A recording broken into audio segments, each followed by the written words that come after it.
We did just have some roster movement take place a little bit, probably not even 2 hours ago, man. Juan Thornhill, though, man, obviously, man, safety that we signed this offseason, man, has actually played for us, man. Not just played for us, even got to start for us as well, man, with some of the injuries that we've had. We ended up releasing him.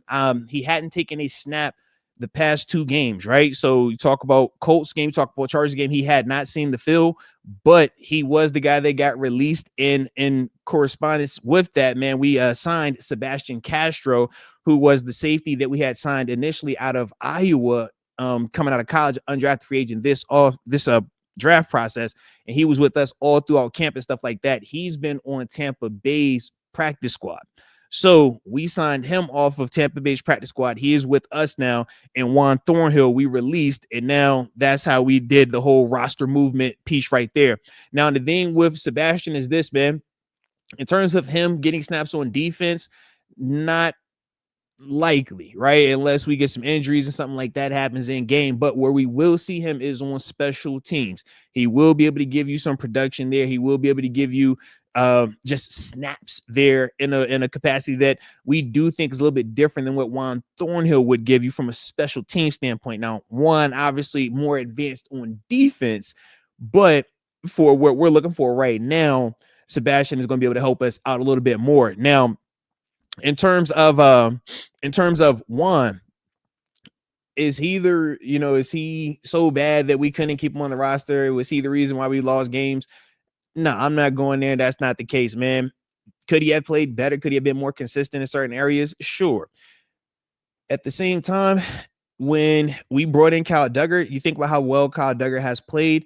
That makes a guy like Juan Thornhill expendable. When we talk about Jalen Ramsey being able to move and play full-time safety and do it at a high level, that also makes a guy like Juan Thornhill expendable, because now we're seeing, hey, man, these guys we think are upgrades at the position.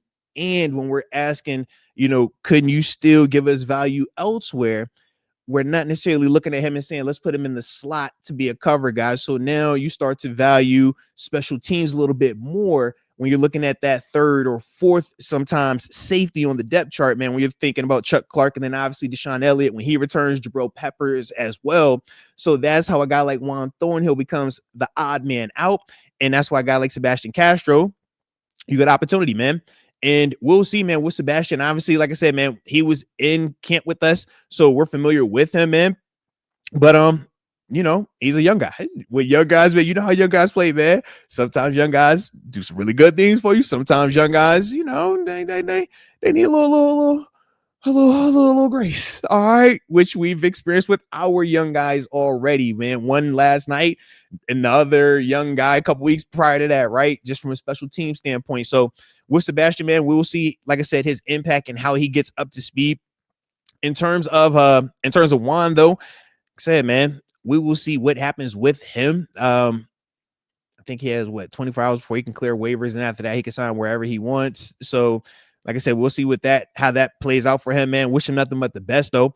Like I said, man, it's never fun, man, when a dude loses his job, man, gets released, stuff like that, man, from my perspective, just because, like I said, man, when you're close to it and you've done it for a while, you do have a different level of respect and just sensitivity to that, because you see that what it does to people, man, and just the impact on it. So that's, the energy with it for me. But yeah, man, I'm not gonna act like, he was the world beater right now, man. So when you do fall a little bit down that depth chart, this is, what kind of gets, you kind of become open or exposed to some of this right here, man. So like I said, man, another one man's loss is another man's opportunity. So what Juan could not do, we will see if Sebastian can do with this opportunity, man. But shout out to Sebastian, though, man. And like I said, man, shout out to the black and gold. Them dudes, they said, all right, bro, we ain't liking what we're seeing. We're gonna keep turning these wheels over here. All right. Think about it. 2 weeks ago, like I said, Kyle Duggar wasn't even on the roster. He is here. He has been starting, right? We talked about Dago Jalen Ramsey. He wasn't even back there safety. Now, you're, full time. This is what you're doing now, all right? Went over there and say, all right, Sebastian, what's up, bro? Can you help? Come on, pull up on us. They turning the wheels over there, man. They wanted to continue to get better. And there are certain parts where it has improved, and it does continue to point arrow up. But as a whole, man, when you're not winning consistently enough, And when injuries happen or dudes at other positions aren't doing enough, man, this is the type of stuff that starts happening, man. You can't stay stagnant. You got to, hey, what can we do? What can we do? We talked about offensively, right? Bringing in a guy like MVS, right? We said, man, these are the different things where, hey, we trying to figure it out. Because once again, y'all been seeing what we've been seeing, man. And y'all saw how the offense looked last night, man. We got to be better, man. So these are certain things, man, where it's like, yo, whatever it takes, baby. But you guys let me know your thoughts though, man, on the Juan Thornhill obviously getting released, man, bringing in Sebastian Castro and stuff like that, man.